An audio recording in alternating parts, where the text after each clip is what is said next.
Magandang buhay mga kalingap, mga kaligaya, mga ka-ML. So for today's vlog nga po ay ako po ay nag-scout at binalikan ko po yung dati kong scout mga kalingap.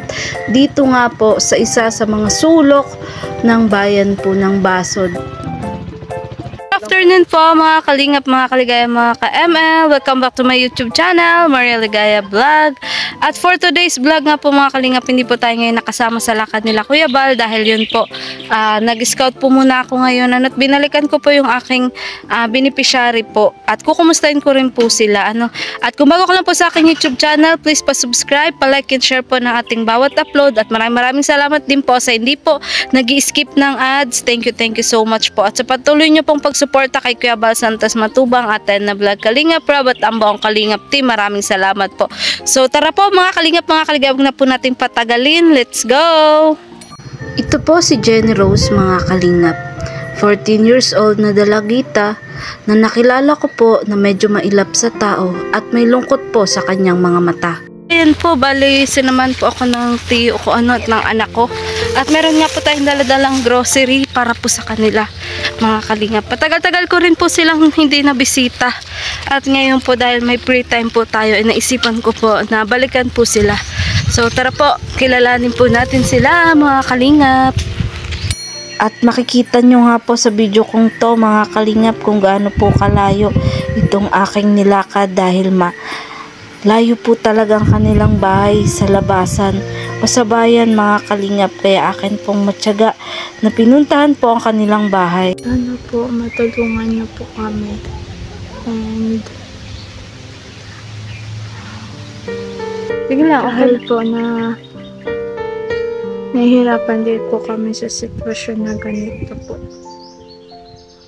At sa kanya nga pong murang edad mga kalingap ay napag-alaman ko po na meron po pala siyang matinding pinagdaanan mula po sa kanyang sariling tatay.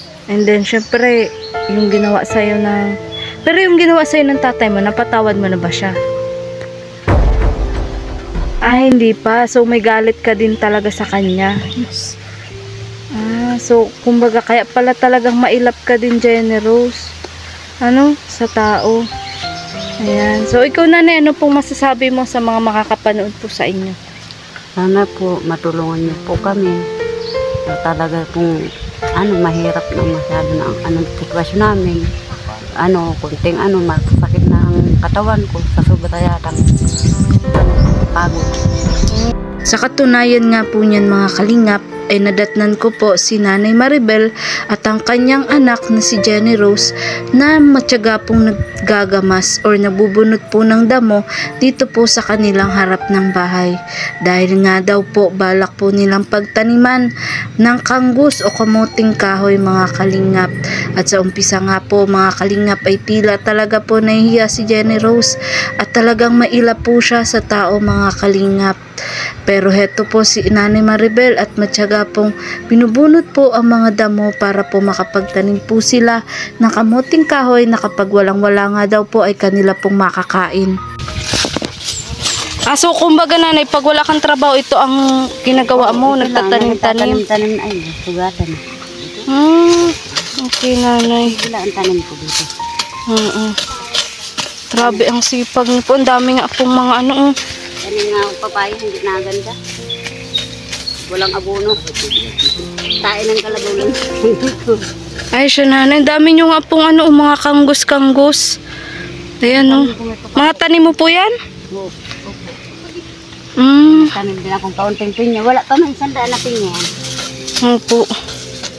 So, ayan, pati si Totoy, naggagamas. Toy, di ka napapagod? Okay ka lang? Ha?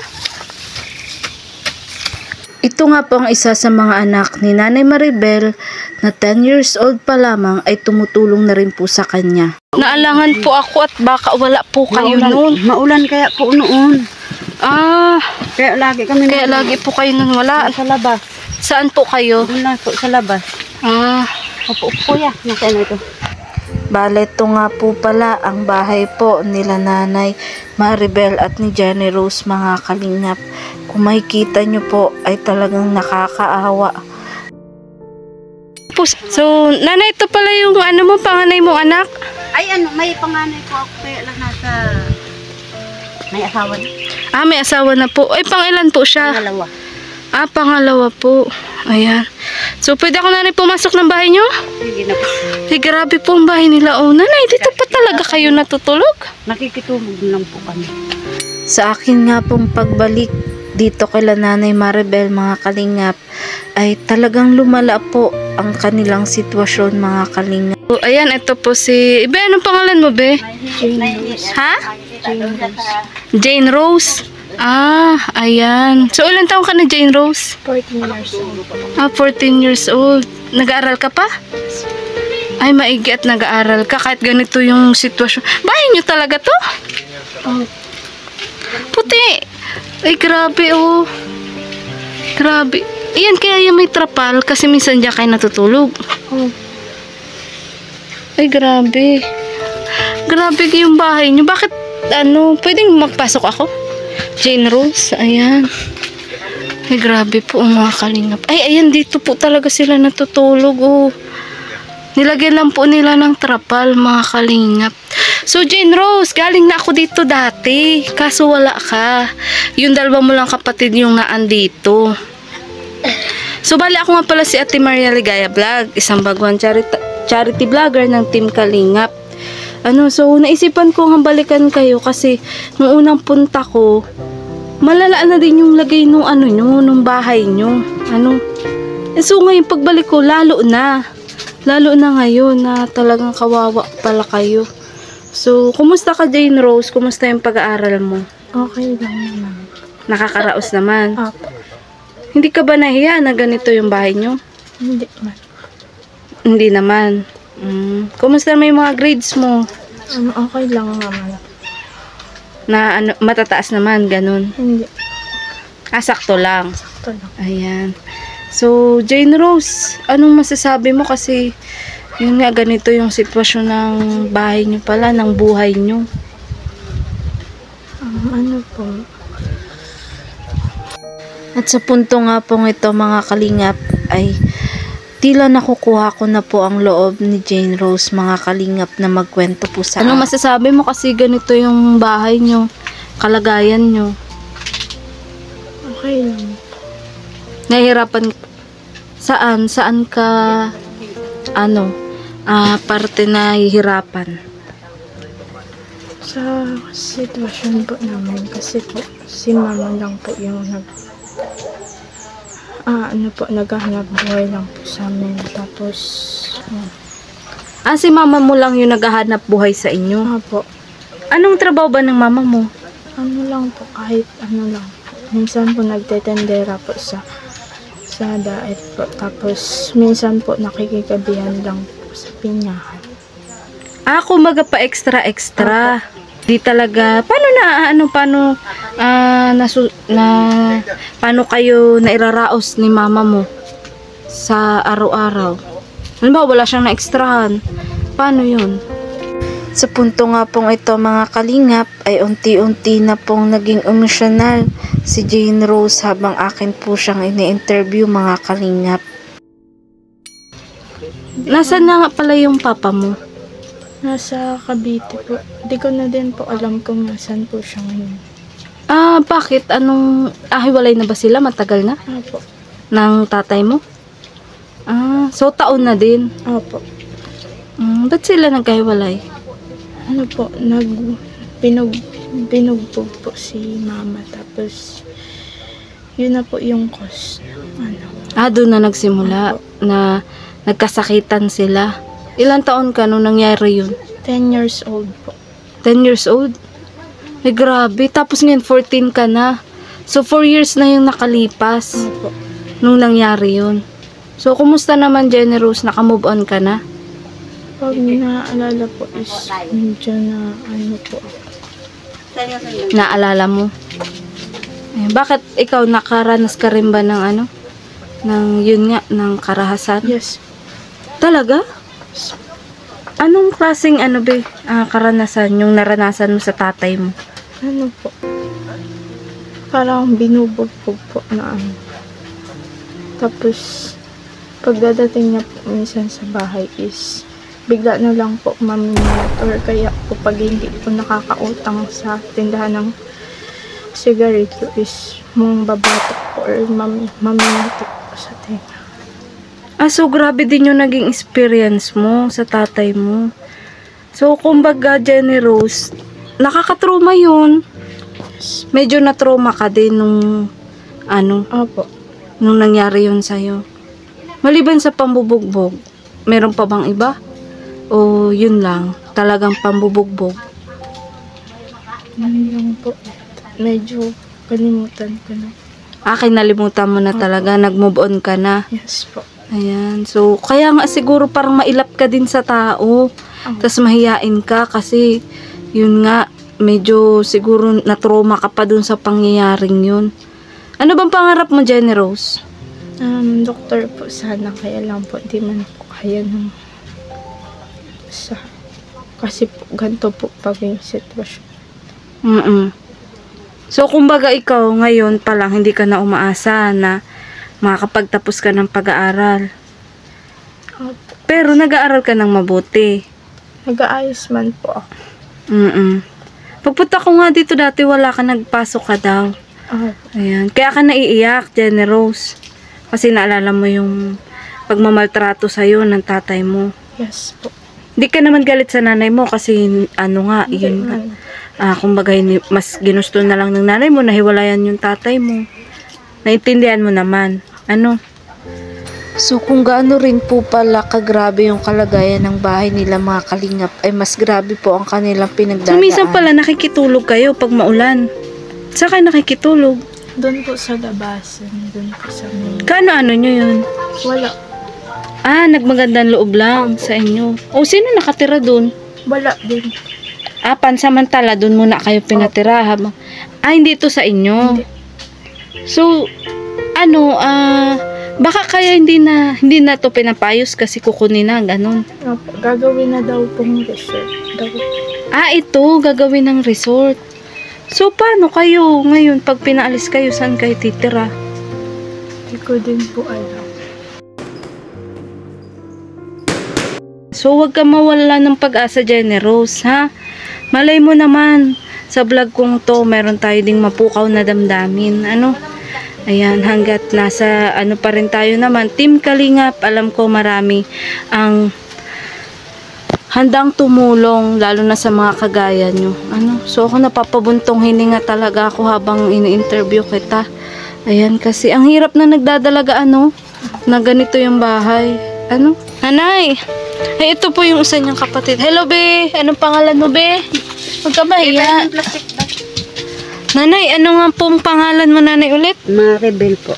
Maribel, dito ka. Nanay, kumusta po ang buhay-buhay ng mga nakaraan? Masyado. Medyo mahirap. Kailangan. Kailangan po talaga, Lalo na nung maulan. Hindi ka ako nakakapagdamo. Saka nanay, grabe yung bahay nyo. Nagtsatsaga pa po talaga kayo dito? Nakikitulog na lang kami sa labas. Oo nga daw po, may nagmagandang loob nga daw po. Pero ang tanong nga po doon, hanggang kailan po? Kaya kayo doon papatulogin. Paano kung sabi naman sa akin nung may bahay, okay lang daw. Kung nandun kami. Kaya lang, minsan po baga may hindi pagkakaunawaan. Opo. Nakapisan din po kayo sa kanila? Hindi, mga biro-biro po baga. Bago kami po doon pumasok, sabi siya na gusto niya walang issue. Opo. Kasi pa siya yung walang asawa. Sabi niya walang issue.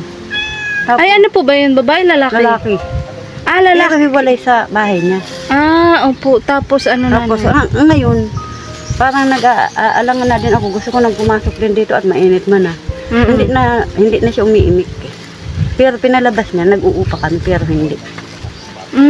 Sabi niya, palabas mo na lang na nag-uupa kayo at ayaw ko ng issue. Kasi nanay, baka mapag-isipan kayong dalawa. Oo. Na baka syempre may relasyon kayo. Kasi siya hiwalay sa asawa, tapos ikaw hiwalay din sa Hindi asawa. siya hiwalay, patay na asawa niya. Patay na asawa. Balo na pala nanay asawa kaya niya. ayaw daw niya ng issue. Kaya sa palabasin daw namin, nangungupahan kami sa pag may nagtanong. okay. Wag daw sabihin na hindi kami nangungupahan. Baka daw maging issue na pinatira kami doon at may balak, ganun. Opo, oo. Kaya ayaw daw niyan, ganun. Pero maayos naman kayo doon, nanay. Maayos naman, kaya lang natulo din. Ah, natulo din. Kaya lang konti man lang ang tulo. May tulo lang talaga sa isang tapo. So, grabe nanay, ang sitwasyon nyo pala Pag dito. naulan naman. Talagang ano. Ilan taon ka na nga po, nanay Maribel? 43. 43. Ayan, tas nag-extra ka lang po. Mm. Eh, paano nanay kung halimbawa magsawa na yung nagpapatulog sa inyo doon? Babalik na lang po. Babalik muna kami dito. Kaya nga Eh, kaso nga nanay, kala ko pinapaalis na din kayo dito. Wala man siya magagawa pag halimbawang ano. Po? Wala man din mabalik na lang din kami dito para hindi man na din siya makapag pag magpaalis na gano'n. Hindi nanay, kasi ito 'di ba sabi mo kukunin na, gagawin ng resort. Hindi pa man yata yung mga didevelop. Malaking pera ka yan. So kumbaga nanay, ikaw nakikipagsapalaran na lang din. Bahala na si Lord, ganun. Ay, naku, kawawa naman si nanay. Ben, plastic mo si kamuting kahoy. Buti nga nanay, kahit pa paano na pag-aaral mo pa po sila Jenny Rose. Opo. Tapos, ayun, may anak ka pa po pala. Kahit nagkahapon. Ay, nung isang araw, nagdamo ako doon sa may Kedibera. Nagamas. Nakamagkano ka naman nanay? 500. Ay, okay na rin po nanay. Dalawa kami. Ay, nung anak mo po? Oo. Ay, siya po. Ay, sinasamahan ka din po niya ni Jenny Rose? Natulong siya. Ay, masipag po na bata. Ayun. Nagsama man lang siya sa akin nung isang araw. Half day kasi naglaba muna siya. Ay, naglalaba din po si Jenny Rose? Oo, naglaba siya ng umaga tapos pag para may hapon, kitain din po. Hindi, naglaba ng damit namin. Damit ninyo. Oo, tapos kasi hindi mo na magampanan nanay. naglaba lang siyang konti. Kahapon naglaba din kami. Tapos pagkahapon tinulungan niya ako. So, mabait na bata po pala si Jenny Rose. Palagi siya. Pero nanay, ang hirap ng sitwasyon nyo kasi wala kayong lupa, wala kayong bahay. Paano pag... Yung natutulugan namin, kaya lang. Kasi kung ito nanay, alanganin dito. Kasi hindi nyo to lupa. May nagpapa... Pwede daw ako magtayo ng bahay. Sa pagsangan, ang layo na sa school. Ang layo na sa basod. Pagsanga nanay. Pwede daw po ako tumayo doon. Kung sakali. Oo. Ayan. Pero nalalayuan ka nga nanay. Malayo sa estudyante. Ang hirap po ng sitwasyon nyo. Kasi dito nanay, sa pamamagitan po ng vlog kong to, ng bidyong to, maaari po din kayong matulungan, maaring hindi. Sa punto nga pong ito mga kalingap, ay natahimik po si Nanay Maribel at napaisip tungkol po sa kanilang sitwasyon ngayon mga kalingap. Makikita nyo nga po sa kanilang bahay mga kalingap, ang sobrang hirap. At ito nga rin po ang mga nilabahan po ni Jenny Rose kahapon habang siya po ay tumutulong sa kanyang nanay. Grabe mga kalingap, hindi ko po alam kung paano sila matutulungan. Pero naniniwala po ako at nananalig sa Panginoong Diyos na sana isa po sila sa mabago na naman po ang buhay mga kalingap sa pamamagitan po ng Team Kalingap. Mag-iba ang bahay. Huwag ka mahiya. Ayan. So, Generous, tinulungan mo din pala si nanay na maglaba kahapon. Bakit mo ginawa yun? Para po mabawasan lang po yung gawain. Para mabawasan yung gawain ni mama. So, kumbaga, nag-aalala ka din kay mama mo. Na yun nga, syempre, marami siyang trabaho, di ba? Para, kumbaga, makatulong ka din sa kanya. Ayan. So, Jenny Rose, ito pala, oh. At nanay, may munti po akong dalang grocery po. Ayan, pagtsagaan nyo na po yan. Pagpasensyaan nyo na din po. Salamat. Maraming salamat. Matagal-tagal na din. Opo. Salamat. Ay, masaya si nanay, oh. Ikaw, Jenny Rose, masaya ka ba? Diyan sa munting binahagi kong grocery para sa inyo. Ayan. So, ano masasabi mo sa makakapanood sa inyo, Jenny Rose? Ngayong, dito sa vlog kong to. At sa punto nga pong ito mga kalingap ay muli na naman pong naiyak si Jane Rose dahil hindi nga po niya ito inaasahan na ako po'y pupunta dito sa kanila. Kasi kung ano-ano na lang nanay, ano na lang, kahit maghukay ng, ginagawa ko ng maghukay nanay ng ano. ng balon. Ay, siya po. Ang katulong ko, sila lang din. Si Jenny Rose po. Oo. Talaga, Jenny Rose? Naranasan mo yun? Yes. Na tinulungan mo si nanay na maghukay ng balon? Yan, deposito namin, yan lang din ang katulong. Grabe, ko. ang hirap. Kaya ang sasakit na ng katawan namin. Opo. So, nanay, buti hindi mo pa naisipang mag-asawa? Huwag na muna. May anak akong babae. Ay, takot ka, nanay. Oo. Yung mga nangyayari niya. Saka lalo na nanay yung na-experience nyo, di ba? Na minaltrato nga kayo. Ganun. So, sige, Jenny Rose, wag mo kakalimutan magdasal palagi kay Lord. At wag ka mag-alala kasi malay mo matupad mo yung pangarap mo na maging doktor kahit na mahirap yung buhay. Akin nga pong nilibot ang kanilang bahay, mga kalingap. Hanggang sa napag-alaman ko, nandito lang din po pala sila kumukuha ng tubig, mga kalingap. Ilog or sapa po malapit po sa kanila. Na meron din pong maliit na balon na siya pong pinagkukunan po nila ng tubig. Ito nga po ang nagsisilbing karugtong po ng buhay nila nanay. Dahil dito nga po nila kinukuha ang tubig na kanila pong iniinom. Kahit na makikita nyo po medyo madumi nga po at hindi po angkop na inumin, mga kalingap. Sa akin nga pong pag-iikot sa paligid ng bahay po nila Nanay Maribel ay talagang wala ka na pong halos makita na maayos, mga kalingap. Maliban na lang po sa CR nila na nandito po. Ito po yung mga anak ni nanay. Ayan. Bali, apat sila tatlo sila nanay. Though nanay, hindi po ako nangako ng kahit na pero gagawin ko po ang lahat para makatulong po sa inyo. Naka-move on ka na po ba doon sa naranasan mo po doon sa asawa mo? Oo na. Ilang taon na po ba yung nanay nung nangyari yun? 5 taon na yata po. 5 taon na din po. Kaya po mas pinili nyo pong lumayo. Opo. At dito po tumira. Ayaw na namin mahanap namin nun. Yun po. Ayaw namin maalaman naman dito kami. Kasal po ba kayo? Hindi naman po pala kayo kasal. Alam pinanghanap yung mga bata. Nahanap nanay. Oo, kasi mga anak niya yan eh. May mga chat. Dumating ba nanay sa point na kinasuhan mo, pinakulong mo? Oo. Talagang ginawaan po yun. Oo, Kasi sobra na po eh. Paulit-ulit na lang. Kaya ginawa mo yun nanay. So, hanggang kilaladkad niya ako papuntang barangay. At ako pa, sabi niya sa akin, sabihin ko daw na ako ng bugbog. Ay, ako ng dugo masyado. Binugbog ko daw siya. Ganun nanay. Tapos pagdating doon, talagang siya wala na nga. Puro dugo na ito, lahat.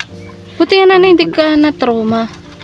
Ay, para na ako nung kaya para na akong, hindi ko na alam kung ang gagawin ko nung mapakulong ko na yun. Parang hindi ko alam. Pero nanay, nung napakulong mo, kumbaga, naginhawahan kayo mag-irina. Pero kasi wala ka ng pangamba. Kaya lang nangangamba pa rin kasi kung makalaya bigla, kung hanapin na lang kami. So may takot ka pa din talaga nanay hanggang ngayon? Oo, pati yung mga anak ko siya rin. Kaya mahirap talaga nanay na nakikitira lang din kayo. Tapos lalaki yung may-ari nung tinutulugan nyo. Yung nakikitulog kayo. Hiwalay naman sa kumbaga yun dati ay tindahan ba yun? Tindahan ito. Tindahan na yata yun dati. Yung tinutulugan nyo po hiwalay ngayon. man doon sa bahay niya. Kahit na nanay, kasi syempre, diba, sa kanya pa rin. Mabait naman siya, kaya lang syempre yung mga yung mga tao. Yung mga tao na baka isipin may relasyon kayo. Kaya ayaw niyang sabihin na hindi kami nangungupahan. So sige nanay, hindi na rin po kami magtatagal. Thank you po sa mga biyaya. Opo. Salamat. Wag po kayo mag-alala nanay kasi malay niyo po hindi po ito yung una't huli kong punta. Salamat talaga dyan. Masaya kay nanay? Oo. Kahit yan lang yung nadala ko. Kasi nabili ko lang kanina 1 kilong bigas. Ay siya po. Pero nagkain na po kayo? Opo. Ano pong ulam nyo kanina? Gulay na gabi. Naggugulay na lang kay nanay. So, ikaw, Jenny Rose, ano palang masasabi mo dyan sa munting blessings na shinare ko sa inyo? Maraming salamat po. Malaking tulong na po. So, wag ka mag-alala, Jenny Rose, kasi malay mo, bisita ko kayo ulit. Ayan. So, sige, nanay. Sige, baby. Oo, baka nabala ko kay nanay. Hindi naman. May trabaho ba kayo ngayon, nanay? Nagdadamo-damo lang ako dyan. Nagdadamo-damo lang. Wala ako ngayon. Wala ako ngayon sideline. Wala kang gawa. Diyan. Mm. Masyado. Sana napasaya ko po kayo. Ayun ka magpunta. Ayan, nanay. Yan, itatanim mo pa yan. Doon sa baba. Ay, di mag-alam ka, nanay. Dadami yan. Aanihin mo na. Tanim ko pa yan. Yan po mga kalingap, mga kaligaya, mga ka-ML, sana naman pong pamilya ang nabahaginan po natin ng munting grocery, munting tulong mga kalingap galing po sa aking YouTube channel. At yan, kung makikita nyo nga po, napaka-deserving po talaga nila mga kalingap dahil kitang-kita naman po sa kalagayan po ng kanilang bahay, talagang walang-wala. At kung minsan nga po pag umuulan daw po, ay nakikitulog na lang daw po para hindi po mabasa ng ulan dahil tanging trapal na lang po ang nagsisilbing bubong po nila para po makaiwas po sa ulan, sa patak po ng ulan mga kalingap. So sana po sa may mga mabubuting puso po dyan, sana po ay matulungan din po natin ang pamilyang ito ni Nanay Maribel na talaga pong nagsusumikap at lumalaban po sa habon ng buhay. At talaga nagmumove on po sila sa kanila pong mga mapapait na karanasan mga kalingap. At yun, hanggang dito na lang pong video to. Maraming salamat po sa inyong patuloy na panunood. Sa hindi po pag-skip ng ads, maraming salamat po. At sa patuloy nyo pong pagsuporta sa Team Kalingap at kay Kuya Bal Santos Matubang at Edna Vlog Kalingap Rob. Maraming salamat po. So hanggang dito na lang po ang vlog na to. Thank you so much po. Lalong-lalo na po kay Ate Laida at sa mga anonymous sponsor na noon pa man po ay talagang sumusupport po sa aking YouTube channel. At sa mga nais pa pong tumulong, ay pwede nyo po akong kontakin sa aking Facebook page, Maria Ligaya Vlog, at sa aking Facebook account, Joy Karamuan Balses. So, goodbye po and God bless. Bye-bye!